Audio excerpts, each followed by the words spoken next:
अगर हिंदुस्तान के मुसलमानों को अगर किसी प्रकार के अधिकार देने ही हैं, अगर मैं एक लाइन में अपने बात को कहूं तो अगर मैं भारत के मुसलमानों को अधिकार देने के लिए तैयार हूं जो पाकिस्तान में हिंदू के लिए है, उससे ज्यादा नहीं।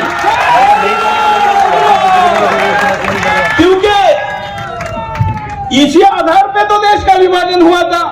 बाबा साहब अम्बेडकर जी ने संसद में खड़े होकर कहा था कि अंतिम मुसलमान वहां भेजो, अंतिम हिंदू यहाँ लाओ, तभी मैं इस विभाजन को मानूंगा। हमने माना नहीं। आज 75 वर्षों बाद भी लाचार की तरह हिंदू मांग भी रहा है, तो क्या मांग रहे हैं? समान अधिकार मांग रहे हैं।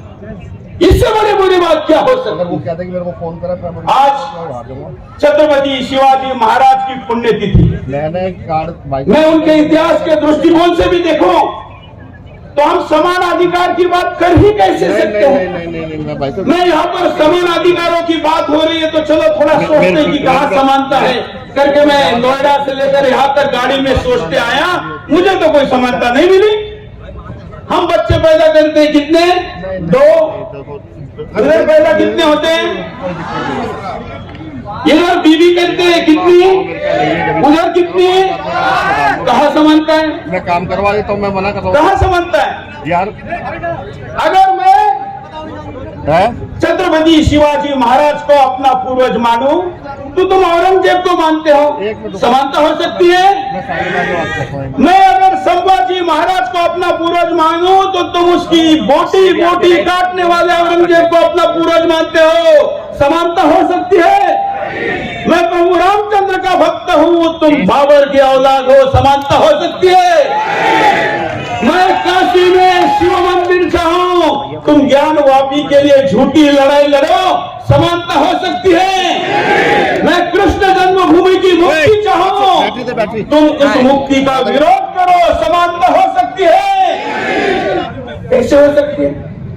देश की स्वतंत्रता के लिए भी जो समानता की बात हमने कही, उस समानता में भी कितनी बेईमानी थी। जो स्वतंत्रता की लड़ाई लड़ी गई, उस लड़ाई के समय सभी लोगों ने एक समान लड़ाई लड़ी, ऐसा एक झूठ हमको बताया जाता है। लेकिन स्वतंत्रता, हिंदुस्तान के स्वतंत्रता के लिए लड़ाई गई, जो लड़ाई लड़ी थी, उस लड़ाई में भी मुसलमानों ने लिया हुआ सहभाग भारत के स्वतंत्रता के लिए नहीं, बल्कि खलीफा की मूवमेंट को अगर गांधी समर्थन करेंगे तो हम समर्थन करेंगे इस कंडीशन पर थी, तो समानता थी क्या? पाकिस्तान का विभाजन हो गया, एक देश दे दिया, वहां पर 27% हिंदू थे, आज 1% रह गए हैं। हिंदुस्तान में तब मुसलमान जितने थे आज 10 गुना हुए। कितना? कितने हुए हिंदुस्तान में मुसलमान? और यही मुसलमान वहां गए तो कितने हुए? 4 गुना। समानता है क्या? तो हम कैसी बात करें? आज इस देश के लिए खून पसीना बहाता कौन है? हिंदू। टैक्स, सबसे ज्यादा टैक्स कौन देता है? सब्सिडी कौन लेता है? समानता है क्या? अच्छा चलो, हो सकता है कि भाई आपके पास कमाई नहीं हो रही है और जोर से ताली से स्वागत किया जाए। अगर हम उसमें भी नहीं देखते तो भाई आपको पास कम से कम आपके पास धन्यवाद का भाव होना चाहिए। तो क्या जो हिंदू है वो हिंदू टैक्स पे करता है हमारी सब्सिडी के लिए, हमने की हुई 4-4 बीवी और 44 बच्चों को पालने के लिए, तो उसके प्रति कोई धन्यवाद का भाव है क्या? अरे तो धन्यवाद का भाव भी नहीं है, तो फिर मैं समानता क्यों मानूं? ऐसे 100 से ज्यादा प्रश्न मेरे मन में हैं जो मुझे इस समानता की बात नहीं करते। अगर आप चाहते हैं कि मैं समानता की बात करूं तो मैं भारत के मुसलमानों को कहना चाहता हूं कि अगर आप कहते हो कि कुछ हिंदू ऐसे हैं जिनसे आपकी नाराजी है, जिसमें हम कुछ हो सकते हैं या बैठने वाले, बाकी हिंदू तो अच्छे हैं, ये कुछ फ्रिंज एलिमेंट है, ऐसा कुछ मुसलमान कहते हैं, तो मैं कहता हूं कि हमको भूल जाओ, तुम अपना अल्पसंख्यक का दर्जा छोड़ दो, समानता दिखाओ। दिखाएगा क्या? मैं अल्पसंख्यक मंत्री मुख्तार अब्बास नकवी जी को कहता हूं कि आपको हिंदू ने प्यार नहीं दिया क्या? दिया। विभिन्न राज्यों के जो अल्पसंख्यक मंत्री है मुसलमान, में उनको कहता हूं, हिंदू आपसे समानता की बात करता है, तो आप अल्पसंख्यक मंत्री बनकर असमानता की बात क्यों कह रहे हो?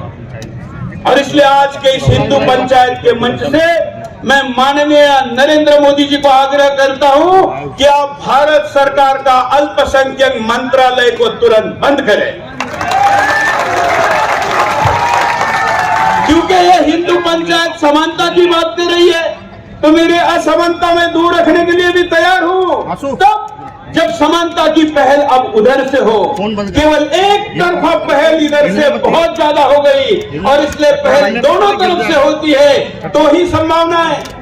हम जनसंख्या के लिए 70 दिन और 20,000 किलोमीटर की यात्रा करके 314 सांसदों का समर्थन लेके और 8.25 करोड़ हस्ताक्षर और मिस कॉल लेके भारत सरकार को दे चुके हैं। अभी हमको 10 करोड़ करने के लिए 2 करोड़ की केवल कमी है। अनिल जी जैसे और भी कई लोग हैं जिन्होंने इसके लिए आंदोलन किया है, लेकिन अभी भी जनसंख्या समान नागरिक, जनसंख्या के लिए समान नीति की कोई बात हो रही है? नहीं हो रही है। तो जब हम कुछ भी करें तो आप नहीं मानो। कई लोग ये कहते हैं कि ये कानून बनाओ, वो कानून बनाओ। कभी कभी तो मुझे लगता है कि यदि जी सही कह रहे, जब कानूनों से बचने की संभावना नहीं है। आपने द कश्मीर फाइल देखी ना? द कश्मीर फाइल के समय कानून था कि नहीं? पुलिस थी कि नहीं? सरकार थी कि नहीं? सेना थी कि नहीं? न्यायालय थे कि नहीं? बचा पाए? वो तो आज भी है। तो ये कानून अगर उन्हीं सरकारों ने, उन्हीं पुलिस ने, उन्हीं न्यायपालिका ने अगर लागू करके बचाने हैं तो बचने की संभावना है क्या?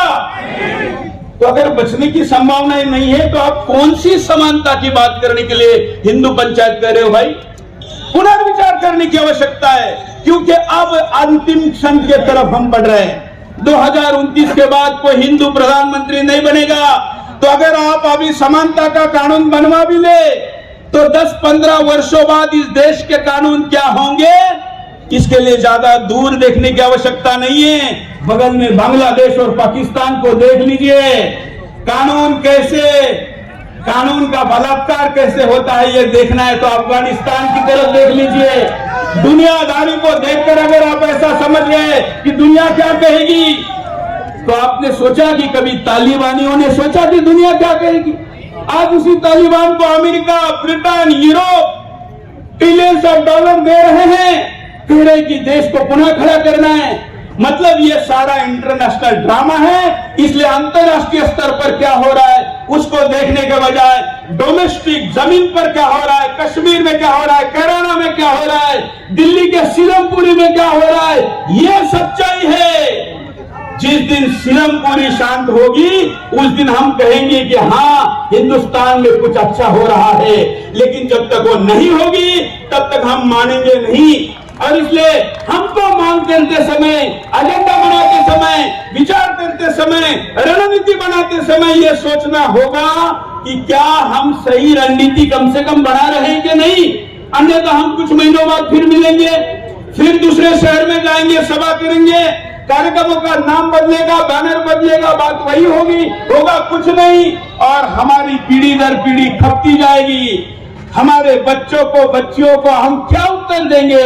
आने वाली पीढ़ी कहेगी कि हमारा दादा चाचा कायर था, रोक सकता था, रोक नहीं पाया, समान अधिकारों की गलत बात करता रहा। विश्व में हिंदू ही एकमात्र कम्युनिटी है जो बहुसंख्यक होके समानता की बात कर रही है। ये हमारी शालीनता है, लेकिन इसको अगर कोई कायरता समझता है तो फिर इसको छोड़ना होगा। ये छोड़ने पर भी विचार करना आवश्यक है, ऐसा आग्रह यहाँ पर उपस्थित विभिन्न राज्यों से आए हुए साधु संत, हिंदू नेता और मेरे सामने इस कड़कड़ाती धूप में हिंदू धर्म की कुछ बचने की संभावना है, ये आशा लेकर आया हुआ जो हिंदू है, जो सामने बैठा हुआ है, उस आशा के लिए जो मेरे मन में है वो मैंने बोला है। और आपको पता है कि मैं मुंह में एक और बात में एक ऐसा कभी नहीं करता। जो मन में है वही मुंह में होगा, वही स्टेज पे होगा, वही टीवी पर होगा, और जरूरत पड़ी तो यही कोर्ट में भी होगा। और इसलिए आज के इस हिंदू पंचायत को मैं अपने निर्णय पर पुनर्विचार करने और हिंदुओं के लिए विशेष अधिकारों की मांग करने के लिए आह्वान करता हूं, क्योंकि पिछले 75 वर्षों में इस देश का सबसे बड़ा प्रताड़ित अगर कोई समुदाय है तो वो हिंदू ही है। हम हिंदू के नाम पर तो एक होते नहीं, जाति के नाम पर है के समूह नाम का ग्रुप, समूह गूगल करके देखिए इसकी क्या व्याख्या है। समूह अर्थात ग्रुप नाम की व्याख्या में केवल मुसलमान ही इस देश का सबसे बड़ा समूह है। हिंदू की कोई जाति भी उसकी संख्या के बराबर नहीं है। तो भाई आप समूह के बात पर कर रहे हैं तो फिर आप क्या कह रहे हैं? और इसलिए मुझे लगता है कि जो मैं आंखों से देख रहा हूं, पत्रकार की भूमिका संजय की तरह होती है, और इसलिए जो आंखों से देखा उसमें किसी काट छाट को करे बगैर मैंने आपके सामने रखा है। और यही वीडियो आज रात 8 बजे बिंदास बोल में सुदर्शन पर चलेगा, और हिंदुस्तान को मैं आह्वान करूंगा जो यहां पर कहा है वही टीवी पर कहूंगा, यही प्रधानमंत्री तक पहुंचाऊंगा, यही सांसदों तक पहुंचाऊंगा। और मैं आशा करता हूं कि इस देश की संसद, इस देश की कैबिनेट, इस देश की न्यायपालिका सहिष्णु हिंदू के हृदय में धधकते ज्वालामुखी की ज्वाला समय पर पहचाने, अन्यथा देरी हो जाएगी। धन्यवाद।